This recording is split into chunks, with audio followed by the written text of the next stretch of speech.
tell them what's the difference, between anxiety and anxiety disorder and all of that. And like I said, it's such a beautiful privilege to be associated with you and to be here today to talk about this. With that, I'll be sharing my screen. If you guys are not see, please do let me know. Since it's a very small group, we'll try to keep it as interactive as possible so that it will be fun for all of us and we'll also be able to learn something from this. Yes. So today's objective is learning what is anxiety, and like I was telling, understanding what's the difference between anxiety and anxiety disorder. As anxiety is something which is overly used term, people are getting confused what is actually something which is, cautionary thing and a disorder, and difference between the day-to-day normal anxiety that we as humans experience. And the other one is the symptoms that we will be talking about physically, behaviorally, and psychologically, how it affects and what are the different types of disorders which come under anxiety disorder. And we will also be talking a little bit on the causes, how anxiety is being caused. Okay. So now let's get into what is the definition. So basically, anxiety is a natural. Manaswini, can you Yes, ma'am. please turn on the full screen mode? I'm not able to It do is that. on the full screen mode, ma'am. I've switched on the slideshow. No, that's what. Press escape, enter, and make it a full screen. It is not full screen. Okay. Thanks for letting me know. See what is it any better now? No. I want to. The PPT want to be in full screen. If you can do that. It is on the slideshow on No, full no, screen. no, no, dear. No, I is don't it? see. Okay, ma'am. Just give me a minute. I'll stop sharing. I'll reshare it. Yeah, because I'm seeing the thing in the sides. The other slide. Okay.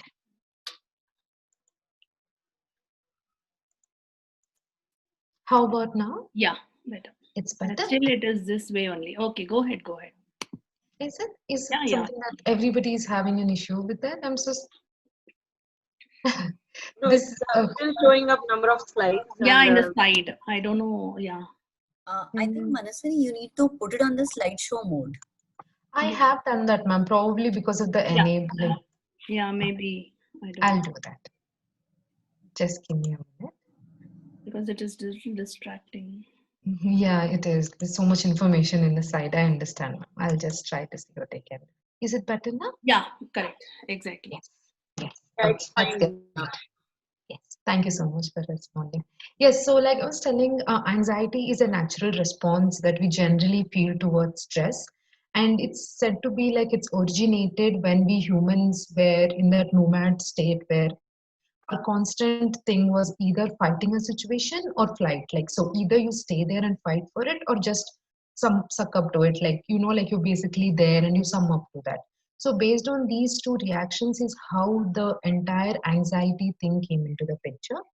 So it's a threat that a person feels and how a person reacts to the threat is basically anxiety.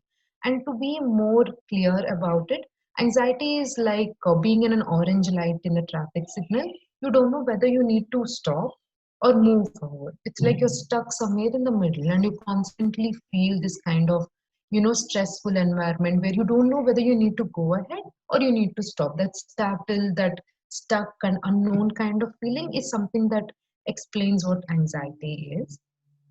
And like I said, it's a fear that you experience towards the future. And the small picture is something that's trying to depict the same thing. So, as a person, we perceive danger and we either try to avoid it or fight it or run away from it. And we feel like we got a brief relief by avoiding it. And again, slowly, since we avoided it, it will be there in the back of our head, and the anxiety tries to multiply and keeps increasing. And now let's look at certain stats that are there. So mental health is certain thing which is kind of neglected, especially in countries like India. So according to the recent statistics, it says that 1 among the 5 Indians are suffering from depression, and almost 42% of the people are experiencing generalized anxiety disorder. What is that? I'll be discussing in some time. And also in the private sector, there is an extreme stress, and like we all know, like especially Bangalore is such a Silicon Valley, it's called. There are so many IT people are experiencing stress.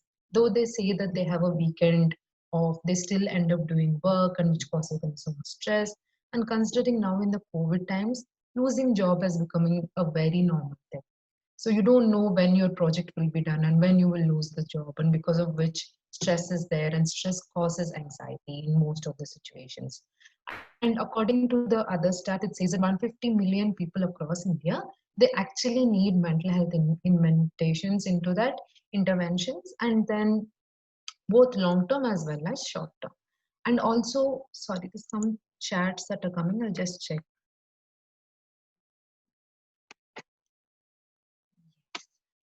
Sorry about that distraction. Is the voice audible, or do you want me to plug on the earphones?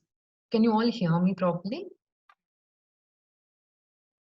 We can hear you clearly. Okay, thank you. So like I was telling, like almost 150 million people are experiencing this kind of thing, and central government with this COVID time has launched something called as a Kiran, which is a helpline that is available. So you call to that number, they will direct you to that particular area, and based on that, you can actually approach for the mental health needs. This is a new initiative after seeing the stats and seeing the COVID. It has been initiated by the central government. Okay, now with that, let's go ahead and, and do a small activity. I request all of you to take part in it. Okay, I hope you all are sitting in a comfortable place. If not, try to go to the place where you feel that you're comfortable. Try to relax yourself. I would request you to close your eyes, but if you feel like something that's you're not very comfortable to do, at least you can keep your eyes down like that. Yes. Take a deep breath in.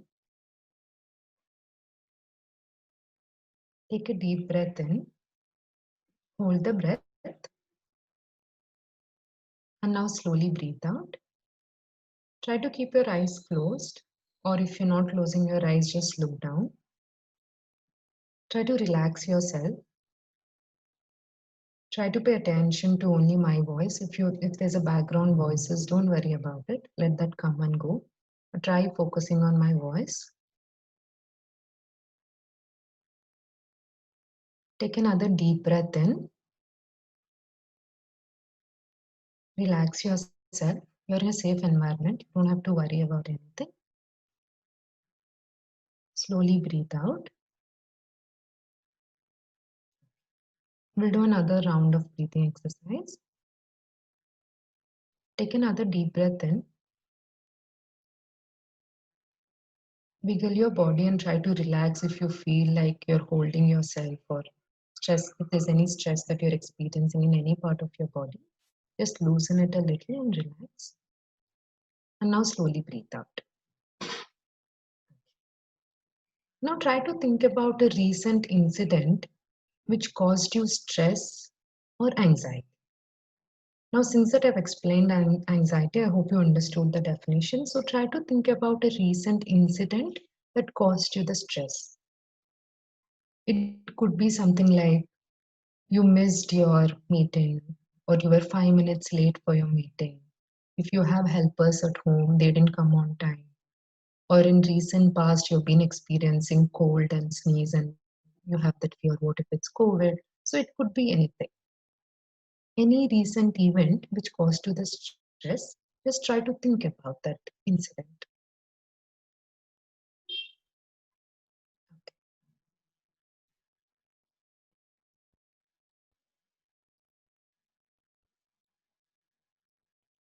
I hope you all went and thought about that stressful event. Now see bodily how your body is responding to the stressful event. Do you feel any changes that are happening to your body? Just make a mental note of it. We'll discuss it later. See how your body is reacting to the stressful event that we spoke about.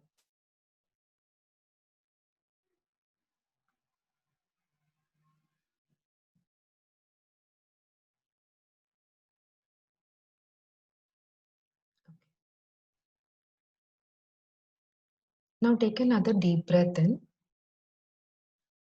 Think about your favorite person or food or object or anything, whichever is your favorite and you hold dear to. Think about that and hold your breath and think about that. And slowly breathe out. Your favorite person or object. It could be like your loved ones, your family member, anybody, or some of you who feel like you guys are foodies. It could be your favorite food or favorite meal that you have had recently. It can be anything, whichever is your favorite and happy place to be in. Just think about that. I know sometimes it'll be difficult to choose which one. It doesn't matter. Even if you have multiple things, it's okay. Now see bodily what kind of changes you're feeling. How is your body responding to your favorite thing? How does your body react to it?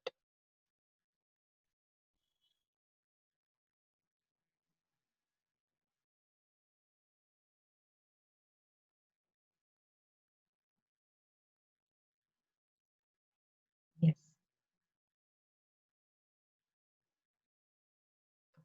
Now try to reflect on the differences that you experienced when you're thinking about the stressful event. How did your mind and body react? Now thinking about your favorite thing, how did your body and your mind react? Just try to reflect it on your own. If you want to discuss about it, you're very welcome to unmute yourself and tell me or put it in the chat center. However, it is comfortable for you.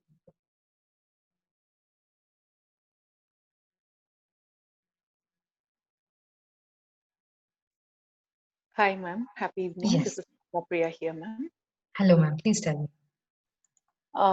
When I thought about the stressful event, I could feel the changes in my head, and my whole body was like a triggering thing. I could feel that. Okay. On the other hand, when I um thought about my favorite thing, Mm-hmm. that was a very pleasant thing that I could sense that, like putting it in words, like let's say that Yes. it was a pleasant thing, and my whole system was calm. It was not agitated. Okay.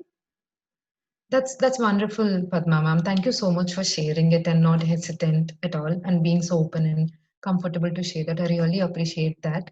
And so this is what something I was trying to establish here, how our body and mind are connected. I think so even Mrs. Harni ma'am is something that even she's also talking about and she'll be explaining as well, even in her Viba.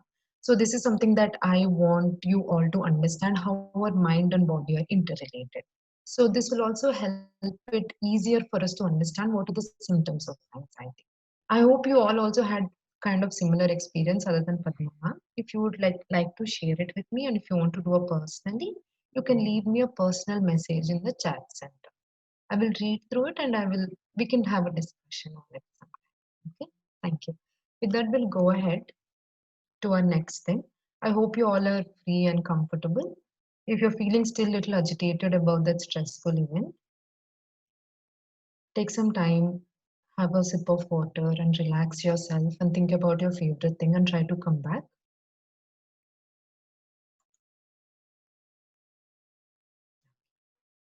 Thank you for sharing.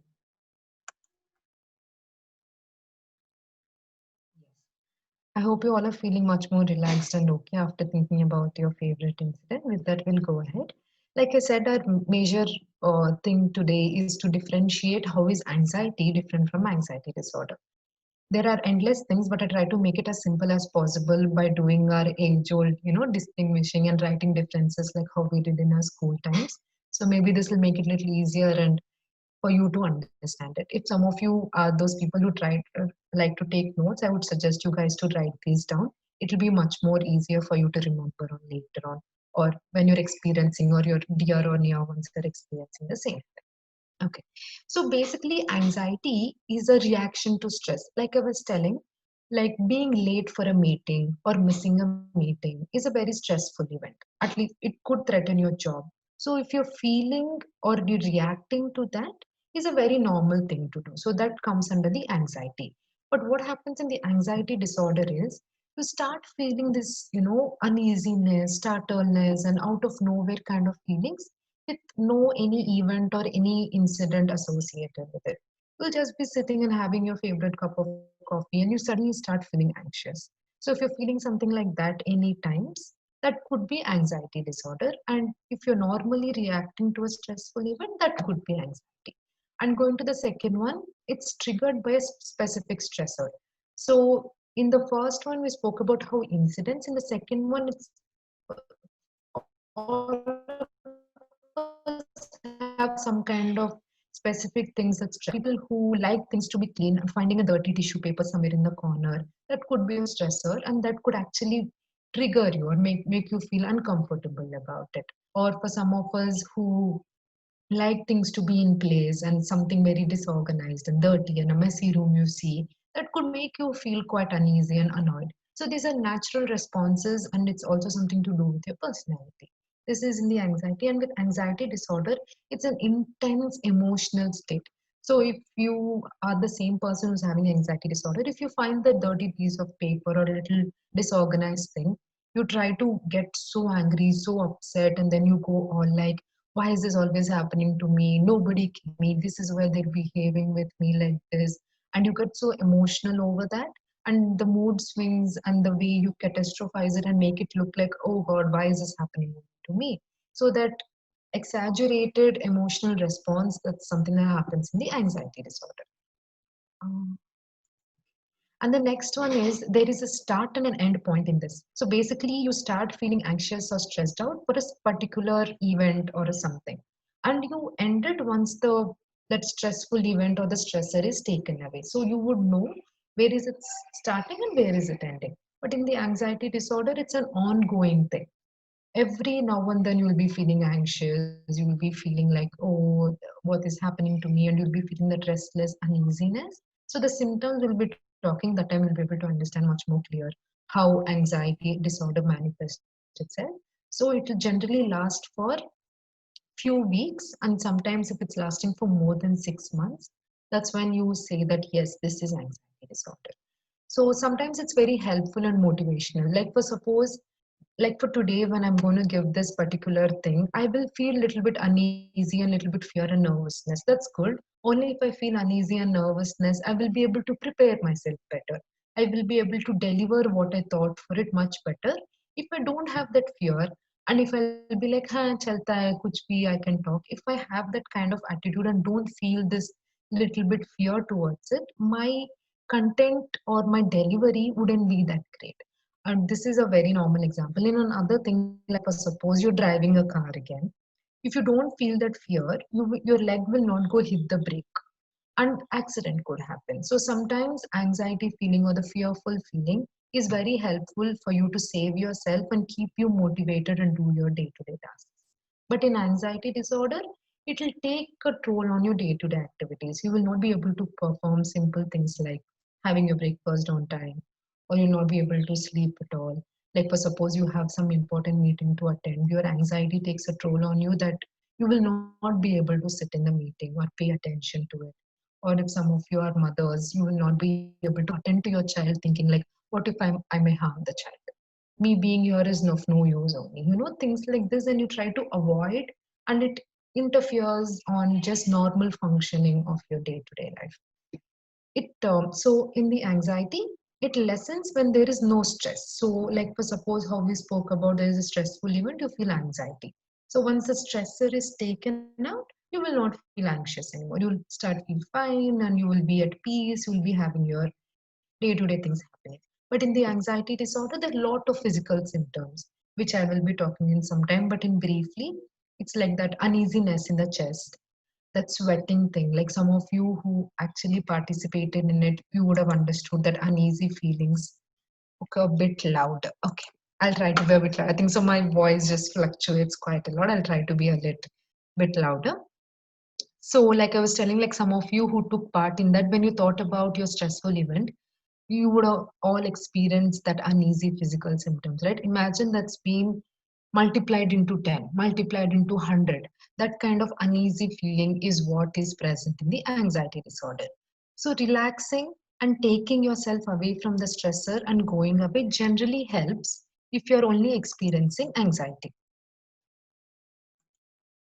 And but in the anxiety disorder, it feels very difficult to manage. You know that maybe relaxing can help, but you will not be able to just do it with just simple relaxation techniques. You might need a much more different or much more intense kind of strategies that you need to imply in anxiety disorder. and it's a response to toxic stimulus. So toxic stimulus could be like somebody is harming you, or like even the reflexes also could be something over here that you can talk about. So anything that feels like it's not good for you, it's not good for your body, when you react to it in a normal way, that's anxiety.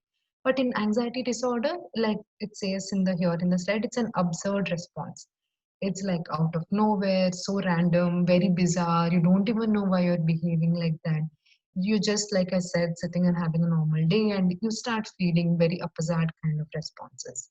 So, with that, I hope the anxiety and anxiety disorder is clear. I forgot to mention in the beginning, if you have any doubts or anything that like would like to tell, the last 10 minutes of the session is kept for Q&A. You can ask me that time. With that, I'll be going ahead and let's talk about what are the different symptoms that are there in the anxiety. Some of us try to not understand how it is even coming, and we try to ignore, thinking it's a very tiny thing. But let's see how we can identify what are the symptoms. Okay, so this is a small picture which pictorically trying to explain. You can all quickly read what that is. Much more specifically, I will be explaining in the upcoming slide. So basically, it's the desire to control things or events. You're having difficulty to sleep. You're feeling constantly agitated or angry about something. Defiance is basically not following rules and regulations and being very much like, I don't care, I don't want to do that, that kind of behavior.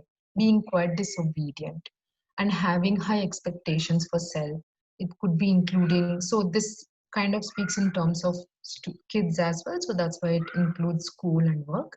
It could also be for us in other areas, even in adults.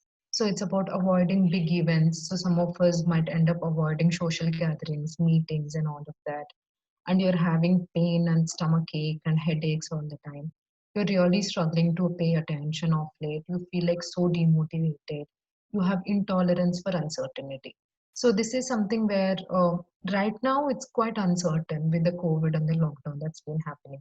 You feel so intolerant towards it. You get so agitated, angry towards it, like in a very exaggerated terms. We all are feeling agitated. Even me, for me, sitting at home and conducting this is very, I don't know, not a very certain kind of feeling. I would rather see you all have like a board or have like something where I can see you and understand how you guys are understanding this whole topic and do it like that. But I am able to tolerate it. I am able to tolerate it, and I've chosen alternative method of connecting with you all via Zoom call rather than going with that flow like, oh, I can't do this, I'm very intolerant, and just being in that state. I'm finding an alternative thing. So in this particular anxiety disorder, you'll not be able to think of any alternativeness at all.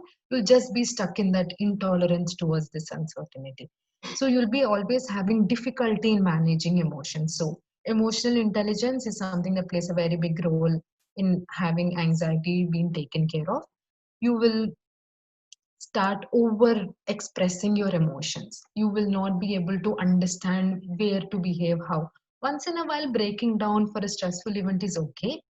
But imagine constantly you're always having these emotions which you're not able to control, and the emotions are taking a control over you rather than you having control over your emotions. And you see some people are over planning the situation and events rather than just, like we all plan, we all want things to be sorted, but these people make that's the only agenda.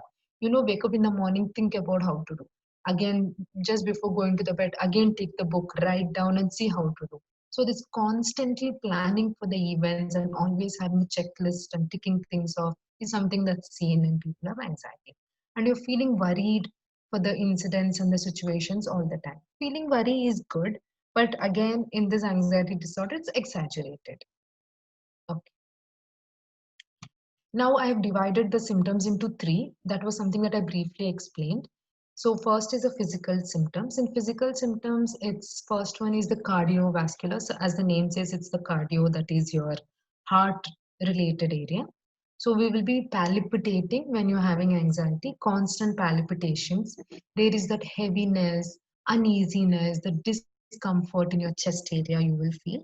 And sometimes it could also lead to heart attacks. If it is not being taken care in the initial state, it could slowly lead to heartaches and it can even lead to heart attacks. And gastrointestinal is Excuse me, basically Mani. yes, Just a ma'am. minute.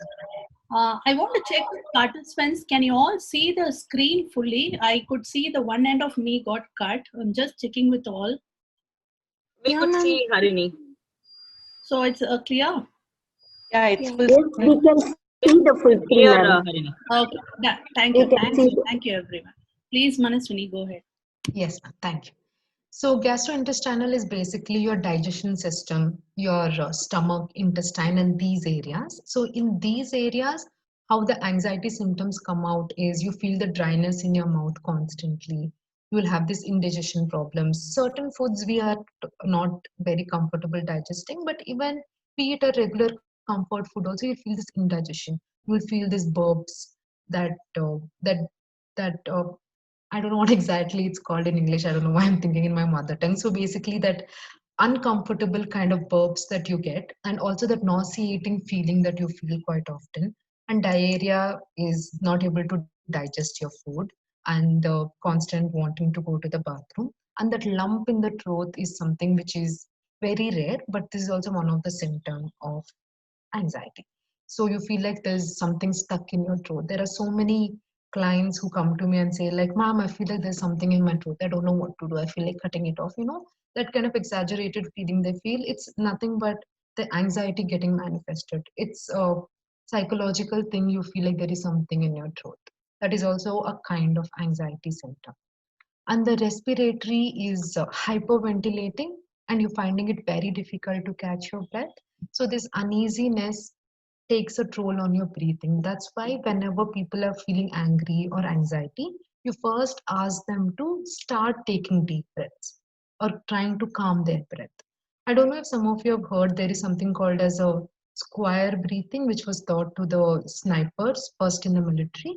So you take the breathing in the four, like square is basically that four. So you take the breath for count of four, hold the breath for the count of four, release it in the count of four. So I will do that activity in some time. I know it was a little difficult when I explained it. When we talk in the relaxation, I'll mention it tomorrow. So basically, these kind of respiratory things will happen where that uneasiness in breathing, then you start ventilating, then you start sweating and all of that. And genourinary is basically for men, they have this erectile dysfunction. And for other women, it manifests in the form of having this PCOS. I hope some of you have heard of its polycystic ovarian things. And also, there is an urinary infection. It doesn't mean that everybody who's having PCOS or erectile dysfunction is only because of anxiety, but for some of them, anxiety could be the reason, is what the study says. So don't try to go, oh, you have urinary infection, that means you have anxiety disorder. No, it does not work like that.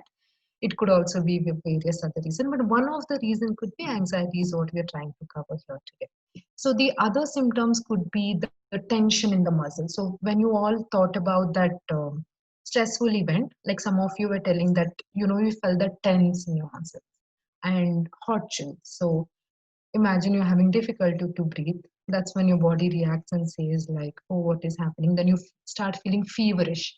You start getting chills everywhere, and you start feeling that heat, and you start having that sweat coming out of your pores. These are the physical symptoms. And let's talk about the behavioral symptoms. So people with anxiety, they try to avoid the social situations. They don't want to take part in any kind of big event. Sometimes they try to find some last minute reason and be like, no, no, no, I have that important thing, I don't want to go. Sometimes we will be avoiding, but sometimes we also want to withdraw from that particular thing. And avoidance of the situation and people, this comes under the social anxiety, which we will be covering in some time. And there is an dependency and abusing of substances. So some of them could be addicted to alcohol, caffeine, and online shopping is also a kind of dependency and addiction. And with this, thanks to this COVID, I think so most of us have been addicted to watching some stuff on phones. And if some of you have the privilege of free time, we are tending, ending up getting addicted to that or getting dependent on that. And we end up doing a lot of purposeless activities. Imagine certain days when you're highly stressed, rather than focusing on that stress and coming out of it, we end up doing more purposeless activities. You'll be having a very important meeting, rather than working on that and working on the content, you start having some home chore that you want to do. You'll be like, oh, I forgot to pick that particular thing to wash my dishes. You end up focusing on unnecessary things and doing more purposeless activities.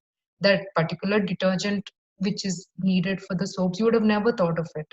But imagine when you're having the stress, that's when you end up thinking about that more often and you want to go and get it. So the purposeless activities increases.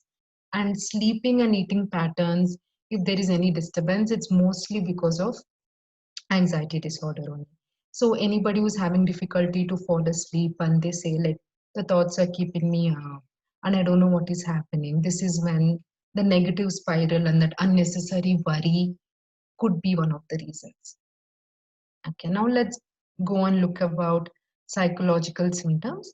So in psychological symptom, which is my favorite thing to talk about because this is my expertise and something that I try to tell to all my clients, like try to make a note of that. So you'll constantly keep feeling the threat and fear, though certain things are fearful, but then imagine you're constantly stuck in it. So that is something that is one of the symptoms. And there are quite a lot of mood swings. So in the morning, you're unnecessarily happy. And by the afternoon, you're angry and irritated for something very tiny. By the end of the evening, you're so tired physically, emotionally. And again, you end up being so cheerful and so cheapy by, 6 or 7 in the evening again. So this kind of unrealistic and quite a bizarre kind of mood swings that could also be one of the symptoms. And you feel constantly irritable.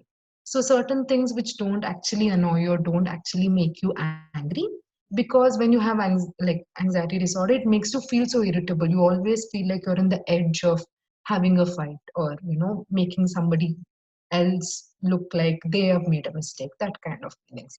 And derealization is basically not being in touch with reality. This is a very rare symptom that generally doesn't happen much. Yes, some of you are leaving your text. I will get back to the chat center a little later. So this derealization does happen where you lose the touch with the reality sometimes. Like I was telling just before, this is a very rare symptom, but it generally does come up in few situations. And themes of misfortune. So this is something that wrongly propagated, especially in Hindu culture. I have expertise in Hindu culture, so I can only tell about that. So we will be like, if you haven't had the curd and go to the exam, there'd be like, maybe you will not be able to perform well in the exam.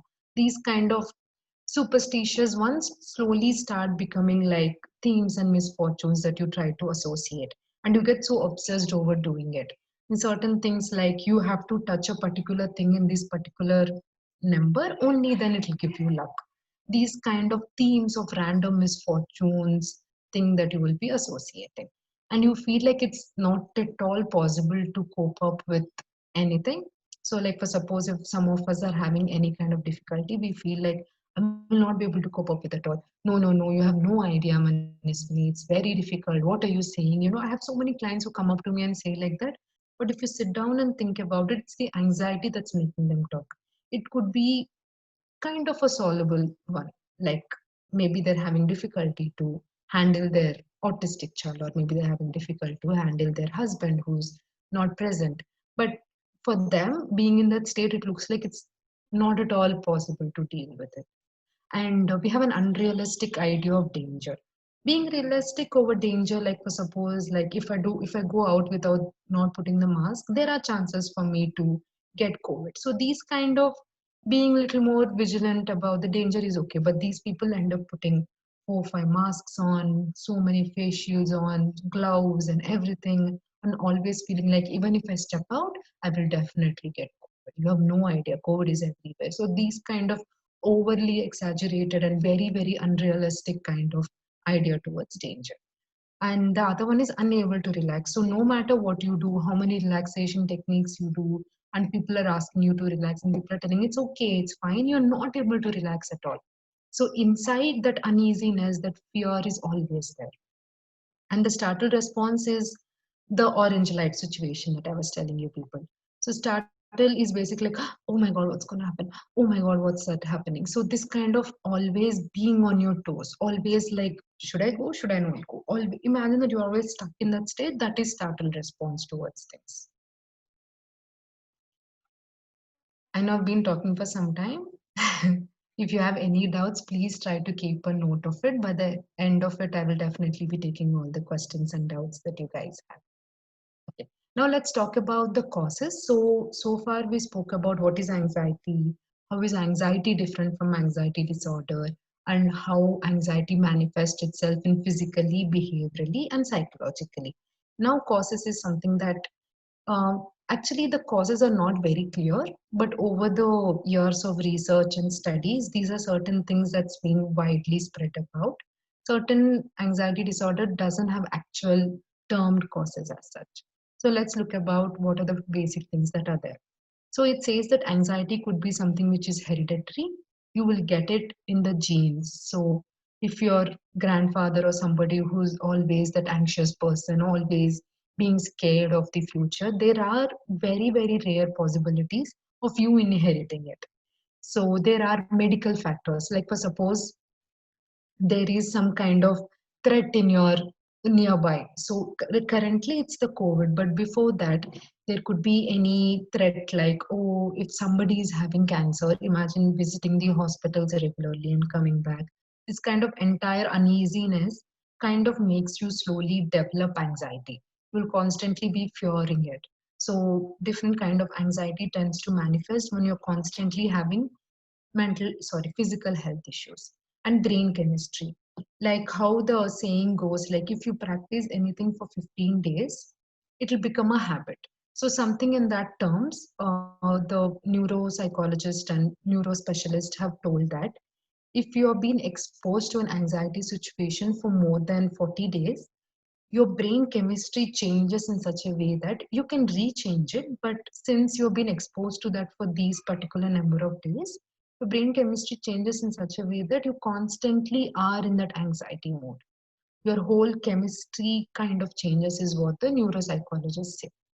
And it could be another symptom for withdrawal of any kind of drug. So, like, for suppose if any of us had like as kids we broke our hand or something while playing a sport, or it could be like an accident or many other different experiences that we all had, and we were prescribed drugs.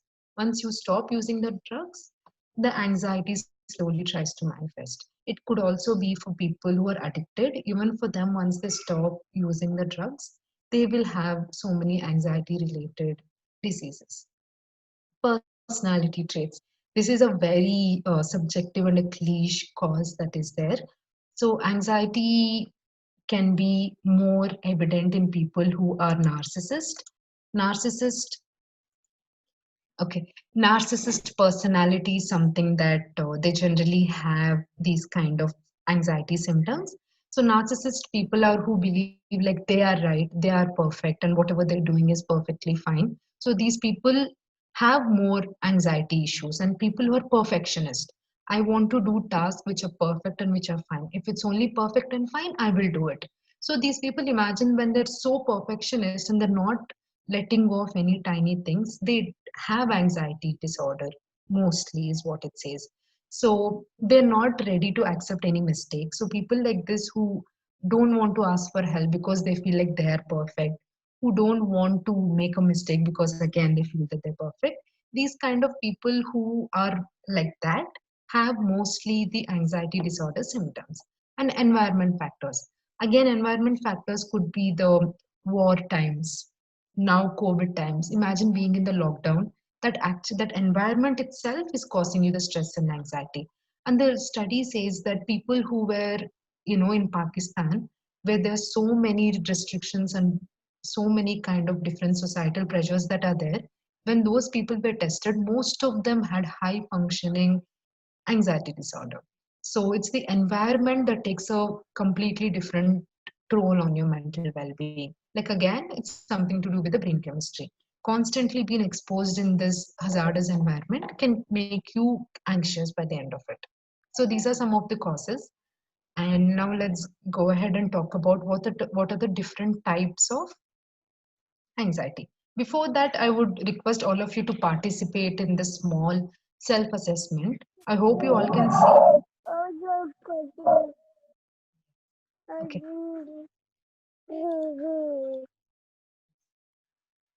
Can you please mute yourself? That was. Yeah. Is there any doubt you would like to ask me so far? The one or two doubts I wouldn't mind taking. If not, this is the self-assessment. So I hope you all can see the questions on the screen. You can read the questions and just answer it wherever, or mentally also if you answer it, it's fine. So, I mean, I have my son next to me. He is 11 years old. So, Okay, can ma'am. he No also problem, go through the Priya. same? Can he also, sorry, ma'am, I didn't follow you. The self-assessment, whatever you're projected Yes, now. yes, ma'am. Anybody. Yeah, yeah. Yeah, sure. Thanks. Yes.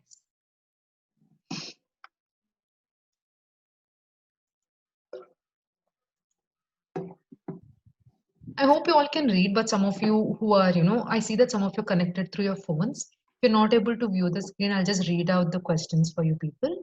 Yeah. So That would be helpful, Manaswini.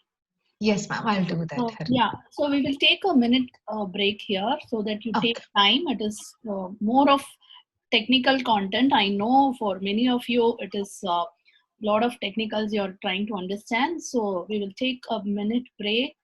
The speaker also gets some time to relax her throat. By the time you can go through the questions, note down the answers, and take some time to absorb the content which is shared by the speaker.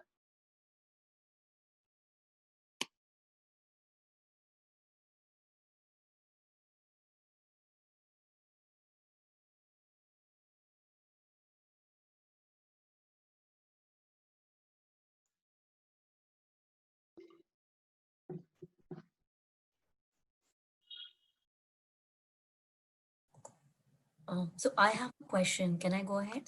Yes, ma'am, please do.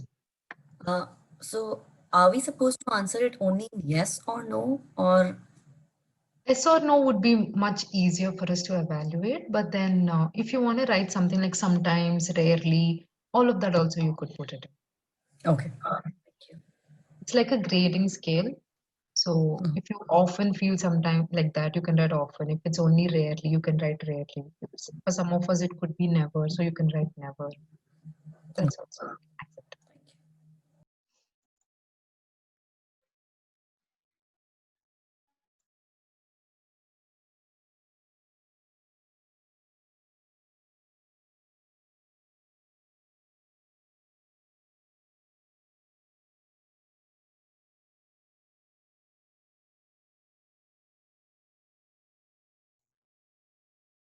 Yes, I'll just read out the question so it'll be easier for some of us who are finding it difficult to read on the screen. Do you get panicky when standing in a line, stuck in traffic, in a crowd, or at a place where you feel you cannot escape or get out if you need to? So, like I was telling to Miss Sonia ma'am, you can either write it like never, often, sometimes, rarely. You can give any of these answers for this question. And the second one is, how often does worry interfere with your day or sleep? Do you worry about your health? We all worry about our health, but how often is it? But how often is it that you worry about your health? Do you sometimes feel like you're losing your mind and then become afraid that you might? Sometimes we'll be like, oh my God, what is happening to me? I'm so absent minded. I just came to this room for something and where is it? Once in a while, if you feel like that because of your various stresses, it's okay. But see, how often are you feeling this way? Like, roughly think about the recent incidents that made you feel this way. So, feeling the other question is, how often do you feel overwhelmed? Overwhelmed is this feeling where the symptoms of anxiety, where you feel like, oh, there's so much happening, I don't know what to do, and that I don't know how to cope with it, what is happening to me. So, these kind of feelings is something that's covered in the overwhelming feeling. So, when you go to a new place, do you find out where the exits and washrooms are just in case? I know for some of us who are mothers, you feel this way because you want to be more understanding. Like, okay, if my child wants to go to the washroom, where do I go? Or if you're accompanied by elders, even at that times, you will be more vigilant about it. It's okay. Like in your situations, it could be that, but this question was included because sometimes we're obsessed over it. You're like always like, oh my God, what if my old age dad wants to use a washroom? Where should he go? How does he have to go? Like these kind of too many things associated with that is something that I thought we could include in the self-assessment.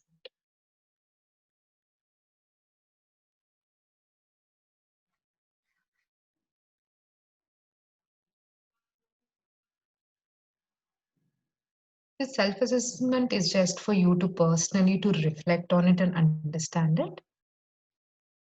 If you're done with it, we'll take another minute and then we can go ahead. If that's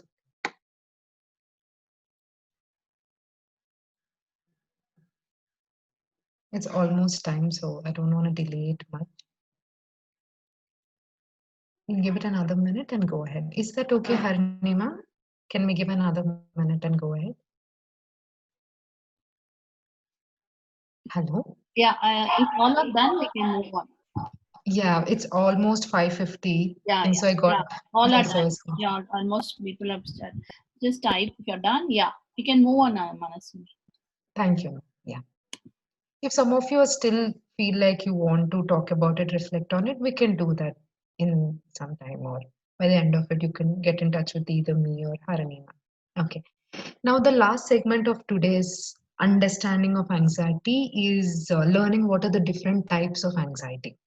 So again, in this, I will be telling you a little bit difference about how is it a disorder and how it is not a disorder. They're very tiny things to understand it, but I'll try to do my best to explain it as simply as I can. So there are 5 kinds of anxiety. So the first one is the generalized anxiety disorder, or also called as GAD-GAD. The other one is the specific phobia, panic disorder, OCD, which is something very overrated and most of us would have been heard of it. And the other one is the post-traumatic stress disorder. So now let's look into one by one and understand what they are. Okay, yes. So generalized anxiety disorder is a very responsiveness to any kind of situation that could happen to you. So it's a very unrealistic thing, like how we spoke in the anxiety disorder. It could be your day-to-day activity, like your health, work, your kids, day-to-day life, your parents or your partner's thing. It'll be a very normal thing, but you have a lot of unrealistic anxiety or worry associated with that. So if it lasts for more than 6 months, only then we can call it as a disorder.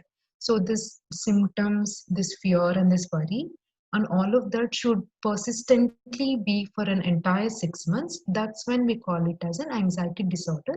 If not, it's just a generalized anxiety that we all could have in our lives. And so again, similar to all kind of disorders, is dysregulates your day-to-day activities, and your physical symptoms are extremely evident. You constantly feel indigestion. Off late, you always feel like there is something wrong with your digestive system. You keep experimenting with different foods, but you never be able to understand what is happening. So that all the time, if you're feeling that way, there could be a chances for it to be generalized anxiety disorder.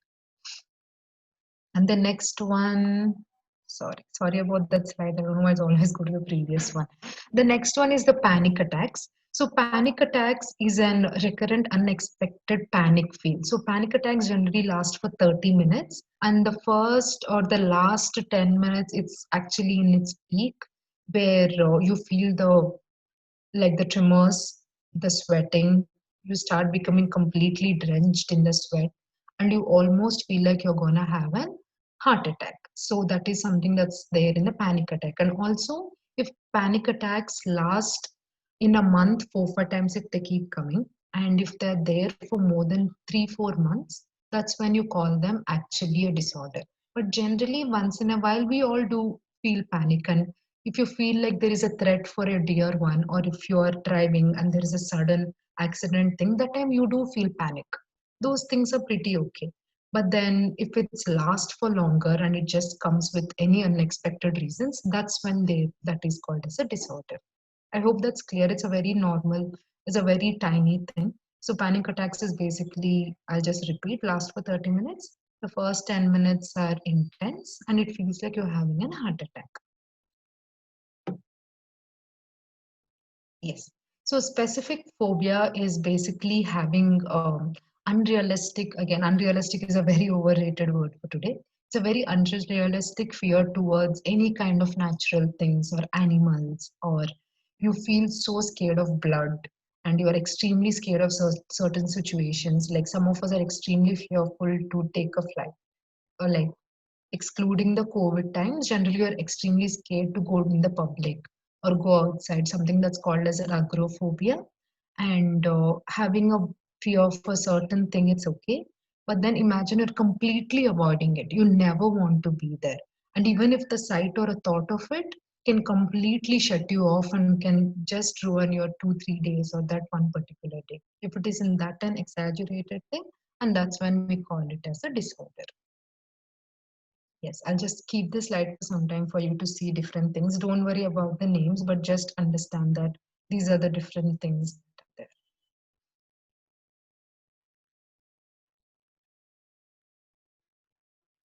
I'm gonna go ahead.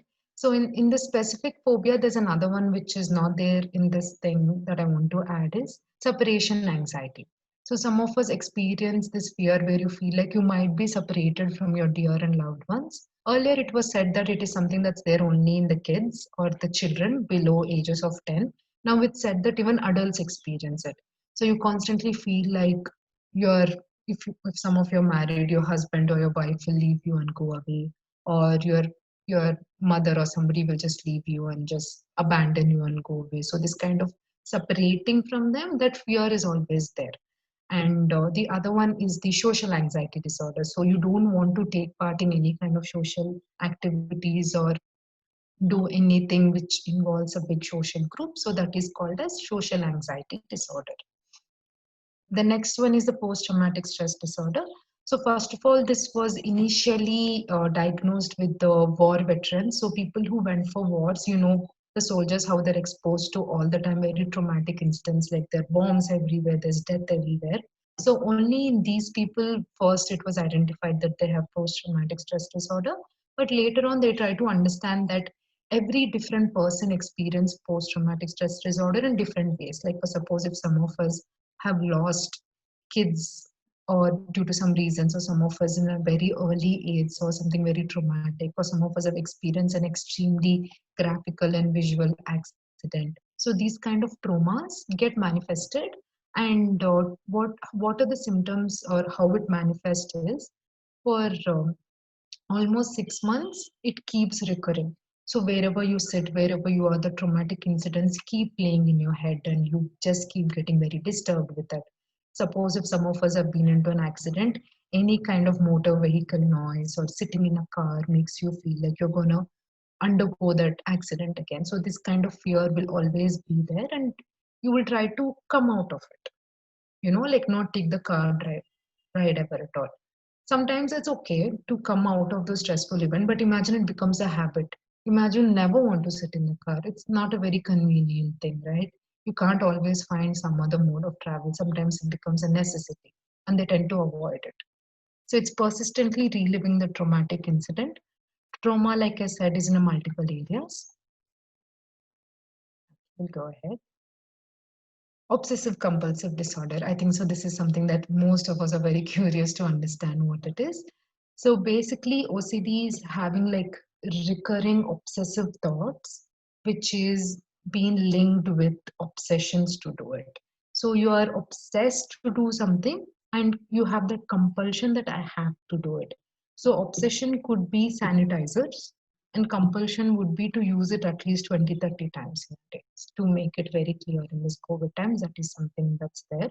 And people with OCD have like that themes of misfortune where they need to touch a particular thing these many times, constantly do something repeatedly many times. And OCD feels like it's been manifested in everybody in the COVID, but it's not true. And that's something that we all joke about, which is not a very correct thing to do. People with OCD, their finger the skin would be chipped off because they washed their hands that many times.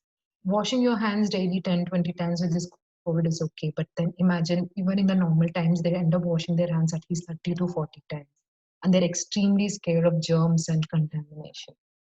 And they're always organizing things, keeping things in the place. A little bit of organizing and arranging things is okay, but imagine it takes a toll where you go to somebody else's house, you see that their house is disorganized, you start arranging their house. Yeah, something like that. And then you start getting extremely angry with your partners or with your loved ones, like, why are you so disorganized all the time? And that takes a toll on their relationship. So it could go in that extent. And you have these intrusive thoughts or impulses that you want to frequently feed this anxiousness. Yes, that is pretty much all. Now we can take the questions. Yeah, can you move to the next slide, Manaswini? Yes, ma'am. So yeah, so we are open for questions now. Tomorrow we will see how to manage anxiety and various tools and therapies available. So that's a wonderful explanation about anxiety, Manaswini. It's Thank you. very deep. Yeah. So we are open for questions. Participants, please, you can unmute or you can put in the chat. I will talk to Manaswini and get your questions answered, or you can unmute yourself and directly ask her. Any ways is fine with us. Yeah, since we are like very small group, even unmuting and asking is also. Ma'am. Yes. Yes, ma'am. Good evening. Very You good explained evening. very well, ma'am. Thank you so much. By listening your session, I come to know that anxiety is completely different from anxiety disorder. So I am so happy that just often I feel the anxiety, but I am not having the anxiety disorder. So Okay. you very well clearly make us to understand that what is the difference between anxiety and anxiety disorder. So I'm so happy, ma'am. Thank you, ma'am. Thank you so much. I really appreciate you specifically telling what it is. That really makes me feel good about it. Thank you so much for your appreciation. Hi, ma'am. Hello. So I took a screenshot of your questions and sent it to my parents because I believe that they are more, they have this anxiety disorder, something like that. So I asked them the questions, and my mom is like, she answered no for the first one and the last one, but most of them may be a risk. So you think she's got anxiety or anxiety disorder? Okay. She's a chronic depression patient, my mom. But Okay. I also want to know, because you just explained the OCD part, and I feel that most of the time she's like, she brushes her teeth like some 5, 6, or probably some 8 to 10 times in the entire day. She feels, oh, they're gonna fall off and something like that. Mm-hmm. So I can categorize her into OCD, but I don't want to do that. Yeah. So most of the questions were like, she's like, no, first one is no, and the last one, looking for exit or washroom, is no. But most of them are like maybe, or yeah. Okay. Yeah. And So, even my brother is brother. He said yes to all except for the last one. Okay. So that itself kind of gave an understanding that they might be inclined, or they might have these kind of, things that we spoke about, Dolly ma'am. So tomorrow, when we're talking about the strategies, I will be covering what we can do about it. If not, you still have certain things that you would like to discuss with me, we can personally get on a chat. So today's main agenda was for you to reflect and understand if either you or your loved ones or somebody in your society or nearby is experiencing any of this, and like how I said in the beginning, to differentiate it. So how to manage it, and what are the therapies that are available, and what are the different ways we can do it, like how Harni ma'am said, we will be talking about it tomorrow. Okay. Much. Yeah, you explained it very well. Thank you so much. Thank you so much. That's really nice. It makes my weekend. Thank you so much. Good evening. Yes. Good evening. Is there something you'd like to ask? Is that Govinda? Yes yes ma'am. हाँ अच्छा पूछो मनस्विनी की बात। नहीं थोड़ी देर के बाद अभी लास्ट में थोड़ा सा बाद में पूछ लेता हूँ। 1 मिनट, थोड़ा सा 2 मिनट के बाद पूछ लेता हूँ, अच्छा एक क्वेश्चन थोड़ा सा देख रहा था। okay. So yeah, any other questions? Anyone else? Hi, ma'am. This is Padma Priya here. Very well explained. I just wanted to convey that. That's it, ma'am. It was an awesome delivery. Thank you so much.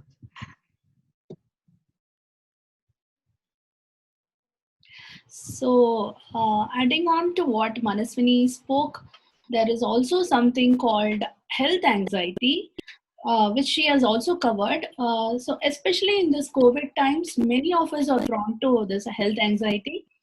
Health anxiety is like you are just, if you get a simple cough, you feel like you got COVID. And it is also like if you get, we as women, if we find some tumors in our breast or some private parts, then immediately we jump to a conclusion that I'm having this cancer. And running from a second. So just like running from to the immediately to doctors, where we start going to doctors to get a confirmation that until we are okay, we feel that trigger and anxiety in us.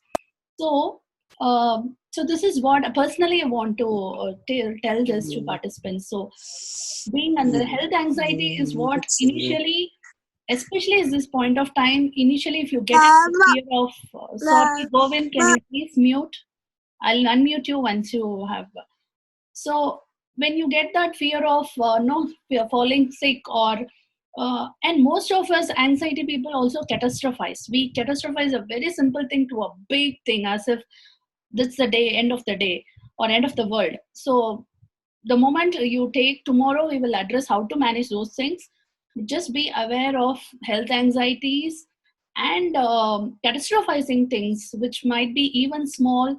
uh, Suppose if we are all having maids at home, the maid come home and she coughs, the next minute we start thinking she has COVID and we stop the next day without even getting into the detail of how much exposure she has been. So little bit breathing and calming down and then asking, which we will discuss tomorrow, will calm you all down in this time. And especially I want to bring this topic today so that to help people out, because anxiety is on the high now, as we mental health experts know that it is on the rise. So Govind Prasad, over to you please. Okay ma'am, first of all I would like to thanks to give us such a informative session. uh, the second thing is I would like to, if one not diagnosed in the anxiety in the correct time, and what will be the consequences if it is not diagnosed in the right time, and then what will happen for that particular person? How the how we can measure the intensity, what are the negative consequences, and when one required the um, help of the medical practitioners. Okay, perfect. Thank you so much for that question, Mr. Govind, first of all. So, like I was trying to differentiate between anxiety disorder and anxiety. If it is anything which is persistent for more than 6 months, that's when we first of all call it as an anxiety disorder. And second of all, answering your other question, like what is an appropriate time? There is nothing like that. Like I was telling, like anything which has been practiced for 40 days, your brain chemistry kind of changes and gets adjusted to that surroundings and circumstances. So most of the mental health disorders, like how me and Harini ma'am discussed quite a lot about it, most of them are only manageable. There's nothing treatable. Like for not treatable, you don't have to worry about it. It's something like you having cold. So imagine you're getting cold, you tend to take a paracetamol or try to avoid cold items. So you manage it. It's not something that you can completely take away from your body and throw it away. Cold keeps coming, and cold coming is good. You know that it's good. How? Because it takes the toxicity away from you. At the same way, certain mental health things are good, it makes you a better person. You'll be more aware of your things. And to answer to your question, Govind, Mr. Govind, there's nothing like that. It can be manageable, it can be adjustable, but the earlier the better. And precautions is better than the cure. We can go with that. Understanding that it's already happening, taking a precautions and working right now towards it is much better rather than waiting when that final breakdown happens. Something on that terms. Can Is I there anything add? you'd like to add? Can I add? Yes, I was just. Yeah. Yes, please do. So, see, I deal with a lot of anxiety patients, and personally, I have experience. I'm having OCD patients close to me. I've seen a lot of this. So, in my family, there are a lot of anxiety and depression people suffering. So, I've been with them and I know how it is. So, answering to Govind, if anxiety is not treated, see, as Manaswini said, 6 months is okay. Before, suppose if your family is undergoing a trauma, if someone is having an health issue or some loss of death or some loss of life or some tragic events is happening in a family, 6 months if you are in that threat, it is okay. If you're managing, is okay. Beyond, if that trigger keeps coming and bothering you and it interferes in your daily life, like the person who is suffering from anxiety will not able to lead a normal life. Like they'll be feeling tired all the time. They won't feel like getting up from the bed. They won't eat properly. They'll start losing weight. Or sometimes they will eat a lot and put on so much weight. Anything can happen. But you will be noticeable shift in their behavior process. This is what you will see. They will start the words. You have to become aware of the words they use. Like, oh, that's all the life. Nothing is going to change. Or I feel I will die next month.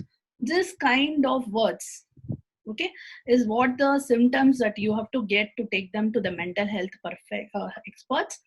And if that anxiety is not properly treated, it will lead to OCD or the post-traumatic disorder, which will come. Like every time the person undergoes a trauma, see, suppose initially the person has a financial aspect, disaster, then it's a trauma for them, it's a stress for them, they will prone to anxiety. And then you get better with finance. Then after some time, when your children grow big and you get married and the separation comes, that time again the anxiety comes. Again they're prone to get that anxiety. So it will be episodes, and the people will be going through the trauma. Whenever they go through the trauma, they will get that anxiety if that is not treated or managed. It's not even treating. As Manaswini said, it is managing. That is what we are going to learn tomorrow in detail. So what I want to say is, you have to look for the symptoms what Manaswini has identified, the behavioral symptoms, the physical symptoms. See, I have seen many children coming up with stomach ache on the day of exam. It is simply because of their anxiety. It's a math anxiety or any anxiety exam. So it means it has so the anxiety, especially anxiety, comes from a fear mode which shows on the stomach and then the chest part. These are the two top symptoms you could find out. So you have to look for the symptoms. Then you have to see whether there is change in the personal behavioral, because you know the person before and you know the person now. So you see for the changes in her sleeping patterns, eating patterns. Then you have to take to the right mental health experts if they are not able to live the day peacefully and calm, and which is going to affect you also in the end. So that's what, Govind. Okay, ma'am. Thank you very much. I understood clearly the entire concept which you told. Yeah, thank you. Any other questions, participants, or can we wind up? 6:16 now. So Shaista had the same question, it seems. So I think hope everyone is clear. So tomorrow we will meet same time. I'll post the link in the group. Okay. Thank you, everyone. Hope to see you tomorrow again with lot of activities. Tomorrow will be lot of activities based. So be prepared for that and have a good night, tight sleep today. Thank you. Thank you, everyone, for joining. Thank you. Have a very good evening. Thank you, Manaswini. Thank you so much. Thank you. Thank you. You're welcome.